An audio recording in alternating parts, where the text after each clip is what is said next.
A Burns supper is a celebration of the life and poetry of the poet Robert Burns, author of many Scots poems.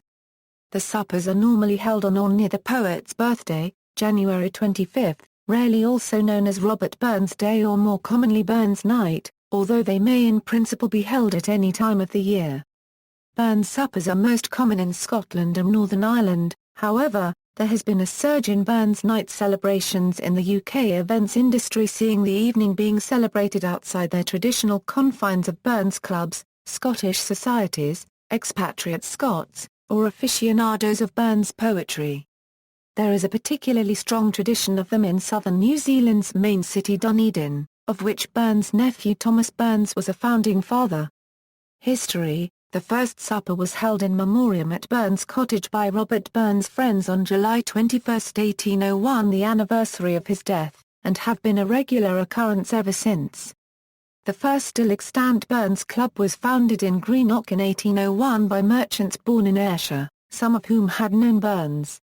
They held the first Burns supper on what they thought was his birthday, January 29, 1802, but in 1803 they discovered in Ayr parish records that his date of birth was January 25, 1759. Since then, suppers have been held on or about January 25. Burns suppers may be formal or informal. Both typically include haggis, Scotch whisky, and the recitation of Burns's poetry. Formal dinners are hosted by organisations such as Burns Clubs, the Freemasons, or St Andrews Societies, and occasionally end with dancing when ladies are present. Formal suppers follow a standard format. Order of the supper. Piping in the guests. A piper generally greets the guests, who gather and mixes at any informal party. At less formal gatherings traditional Scottish music is played. Host's welcoming speech. The host says a few words welcoming everyone to the supper and perhaps stating the reason for it. All of the guests are seated and grace is said, usually using the Selkirk grace, a well-known thanksgiving said before meals, using the Scots language. Although attributed to Burns, the Selkirk grace was already known in the 17th century, as the Galloway grace, or the Covenanters' grace. It came to be called the Selkirk grace because Burns was said to have delivered it at a dinner given by the Earl of Selkirk. The Selkirk grace, some he meet an, canna eat, and some wad eat that want it. But we he meet, and we can eat, and see let the Lord be thank it. The supper starts with the soup course. Normally a Scottish soup such as Scotch broth, potato soup or cock a leekie is served. Piping of the haggis. Everyone stands as the main course is brought in. This is always a haggis on a large dish. It is usually brought in by the cook, generally while a piper plays bagpipes and leads the way to the host's table, where the haggis is laid down. They might play A Man's A Man for A That, Robbie Burns medley, or the Star O' Robbie Burns. The host, or perhaps a guest, then recites the address to a haggis. Address to a haggis. At the line his knife see rustic labour dict the speaker normally draws and sharpens a knife, and at the line and cut you up we ready slicked, plunges it into the haggis and cuts it open from end to end. When done properly this ceremony is a highlight of the evening. Supper. At the end of the poem, a Scotch whisky toast will be proposed to the haggis, then the company will sit down to the meal. The haggis is traditionally served with mashed potatoes and mashed turnips.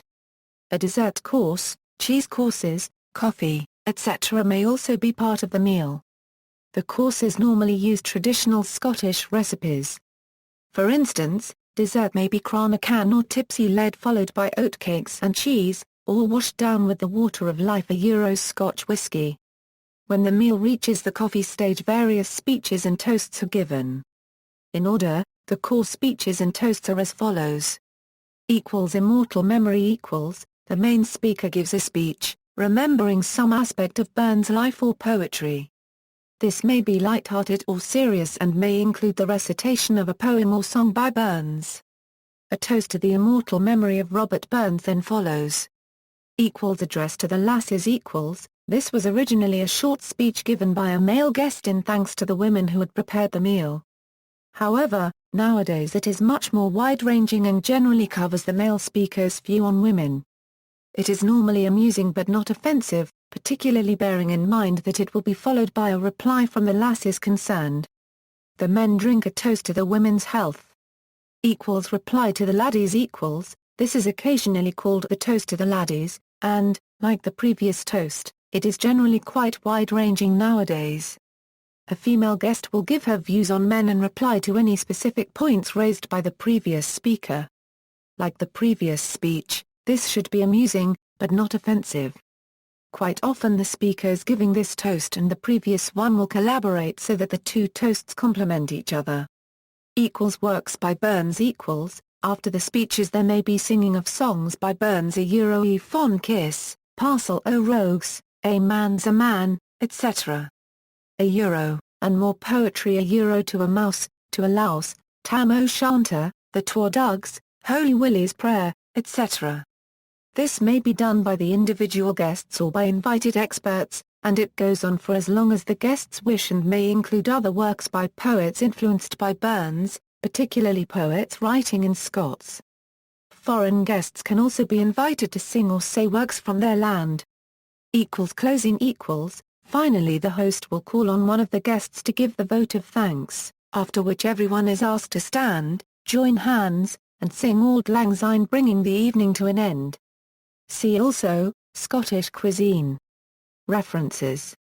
External links. Haggis recipe by Michelin-starred Scottish chef Martin Ishart, Burns Night events in the UK, Burns Night supper information at About Aberdeen, Scottish poetry selection Selkirk Grace, a 2007 supper for Morchline Burns Club, presented with explanations of each stage, a recital of Address to a Haggis, Address to the Unco Gwyd or the Rigidly Righteous, a film recording of the 145th Burns Supper from 1971 at the Irvine Burns Club.